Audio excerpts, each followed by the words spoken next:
Hi hello ನಮಸ್ಕಾರ friends, welcome back to my YouTube channel. ನಾನು ನಿಮ್ಮ ವರುಣ್ BH. ಹೇಗಿದ್ದೀರಾ ಎಲ್ಲರೂ? ಫ್ರೆಂಡ್ಸ್, ನಾನಿವತ್ತು ಕ್ಯಾರೆಟ್ ಶೇಕ್ ಮಾಡುವ ಅಂತ ಹೊರಟಿದ್ದೇನೆ. ಈ ಕ್ಯಾರೆಟ್ ಶೇಕ್ ಮಾಡಲಿಕ್ಕೆ ಬೇಕಾಗುವ ಇಂಗ್ರೀಡಿಯೆಂಟ್ಸ್ ಬಂದುಬಿಟ್ಟು ಕ್ಯಾರೆಟ್ 3/4 ಕಪ್ ತೊಗೊಂಡಿದ್ದೇನೆ, ತುರಿದಿಟ್ಕೊಂಡಿದ್ದೇನೆ ಫ್ರೆಂಡ್ಸ್. ಹಾಗೂ ನಿನ್ನೆ ರಾತ್ರಿಯೇ ನಾನು 10ರಿಂದ 12 ಬಾದಾಮಿ ಹಾಗೂ ಗೋಡಂಬಿ ಮತ್ತು ಖರ್ಜೂರ ಹಾಗೂ ಒಣದ್ರಾಕ್ಷಿಯನ್ನು ನೆನೆ ಹಾಕ್ಲಿಕ್ಕೆ ಇಟ್ಟಿದ್ದೆ. ಇವತ್ತು ನಾನು ಬೆಳಗ್ಗೆ ಎದ್ದ ತಕ್ಷಣ ನಾನು ಅದನ್ನು ಸಿಪ್ಪೆ ತೆಗೆದಿಟ್ಕೊಂಡಿದ್ದೇನೆ ಹಾಗೂ ಇದನ್ನೆಲ್ಲ ಹಾಗೆ ಇಟ್ಕೊಂಡಿದ್ದೇನೆ.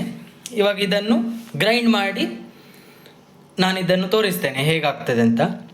ಇದಕ್ಕೆ ನಾವು ಸ್ವೀಟಿಗೆ ಅಂತ ಸಕ್ಕರೆ ಹಾಕೋ ಬದಲು ಬೆಲ್ಲದ ಹುಡಿ ಹಾಕ್ಬೋದು. ನಾನಿಲ್ಲಿ ಹಾಕೋದಿಲ್ಲ, ಅದು ಆಪ್ಷನಲ್, ನಿಮಗೆ ಬೇಕಿದ್ದ. ಸೊ ಫ್ರೆಂಡ್ಸ್, ನಾನೀಗ ಮಿಕ್ಸಿ ಜಾರಿಗೆ ಒಂದೊಂದು ಇಂಗ್ರೀಡಿಯೆಂಟ್ಸ್ ಹಾಕ್ತಿದ್ದೇನೆ.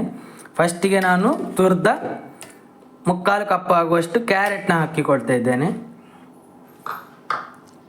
ನೆಕ್ಸ್ಟ್ ಇದಕ್ಕೆ 10ರಿಂದ 12 ಬಾದಾಮಿ, ಗೋಡಂಬಿ ಹಾಗೂ ಖರ್ಜೂರವನ್ನು ಹಾಕಿಕೊಳ್ತಾ ಇದ್ದೇನೆ. ಹಾಗೂ ನೆಕ್ಸ್ಟ್ ಇದಕ್ಕೆ ನಾನು ಒಣದ್ರಾಕ್ಷಿಯನ್ನು ಹಾಕಿಕೊಳ್ತಾ ಇದ್ದೇನೆ. ಸೊ ಫ್ರೆಂಡ್ಸ್, ನಾನಿದನ್ನು ರುಬ್ಬುವಾಗ ಈಗ 1 ಗ್ಲಾಸ್ ಆಗುವಷ್ಟು ಕುದಿಸಿ ಆರಿಸಿದ ನೀರನ್ನು ಹಾಕ್ತಾ ಇದ್ದೇನೆ.